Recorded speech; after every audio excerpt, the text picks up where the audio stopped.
A ver, todos conocemos esta imagen, ¿no es así? Un ser pequeñito, barbudo, con su gorro puntiagudo, cuidando un tesoro como si le fuera la vida en ello.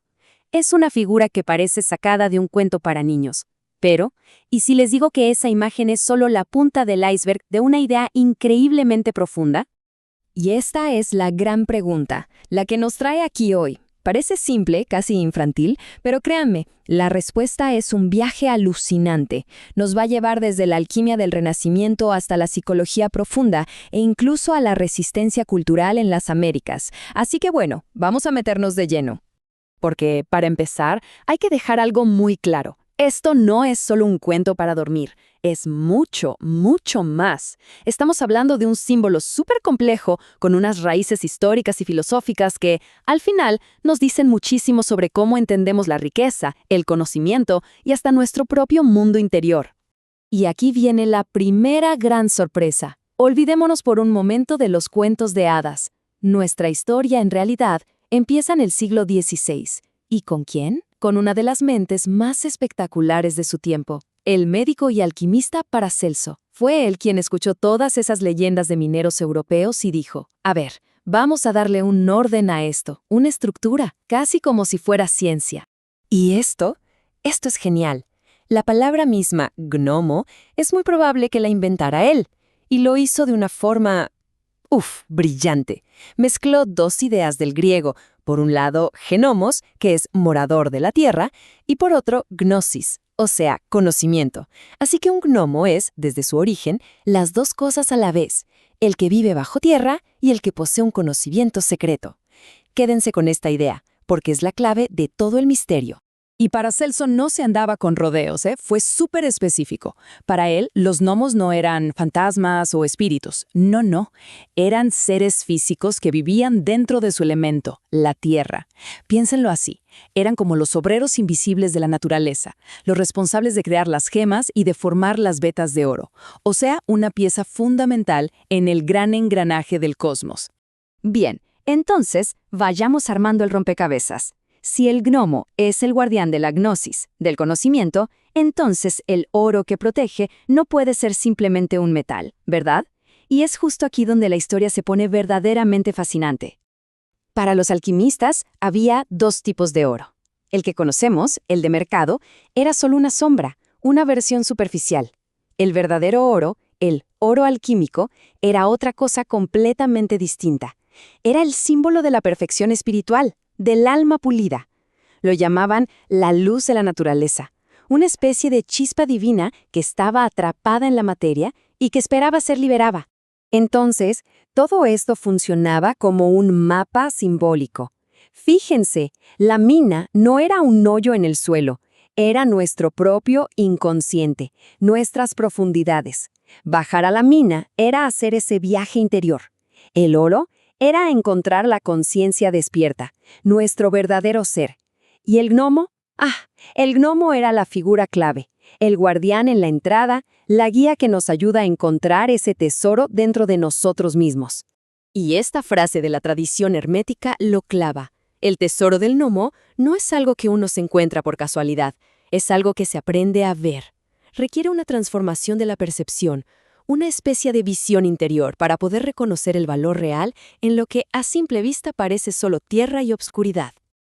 Pero, ¿qué pasa cuando esta idea tan filosófica, tan densa, se mezcla con el folclore popular de Europa? Pues que se transforma. El mensaje cambia un poco, pero, ojo, conserva un núcleo de sabiduría. El oro de los duendes se convierte en un regalo, sí, pero un regalo con letra pequeña y con reglas muy, muy estrictas. Este patrón se repite una y otra vez en los cuentos. El oro de los duendes es, por naturaleza, inestable. Su valor no está en el metal, sino en la integridad de la persona que lo recibe. En el momento en que la codicia entra en la ecuación, ¡puf!, el tesoro muestra su verdadera cara. Se vuelve una ilusión y se convierte en un montón de carbón o de hojas secas. En nada.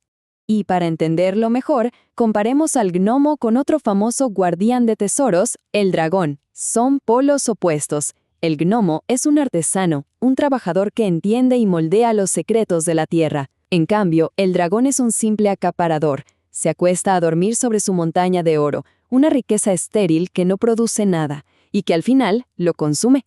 Es una lección brutal sobre la diferencia entre la sabiduría que se construye y la avaricia que destruye. Y esta idea no es de un solo lugar, para nada. Es un arquetipo que vemos por toda Europa. En Alemania están los kobolds, en Irlanda los famosos leprechauns, en Escandinavia los nibelungos de las sagas. Cada cultura tiene su versión del guardián del tesoro subterráneo, y cada uno viene con su propia lección moral bajo el brazo. Pero, a ver, ¿cómo es posible? ¿Cómo pasamos de este símbolo tan profundo, de la gnosis alquímica y los pactos morales, a los gnomos de jardín?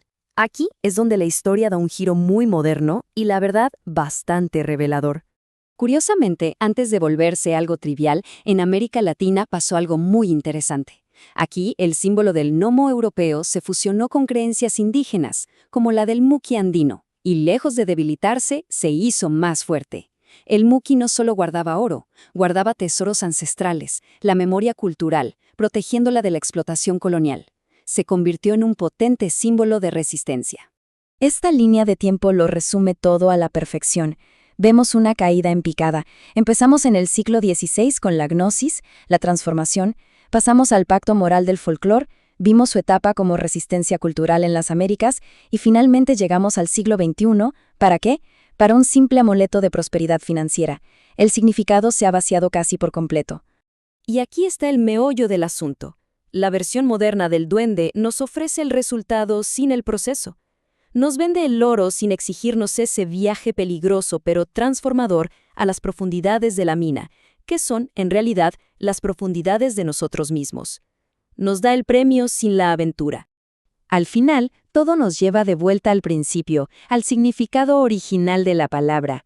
El verdadero tesoro nunca fue el metal brillante, siempre fue el conocimiento, la gnosis, esa transformación de la conciencia que se necesita para reconocer el valor en los lugares más profundos y oscuros. Y esto nos deja con una última pregunta para reflexionar. Si el oro que de verdad importa es invisible, ¿cuántos tesoros nos estamos perdiendo cada día?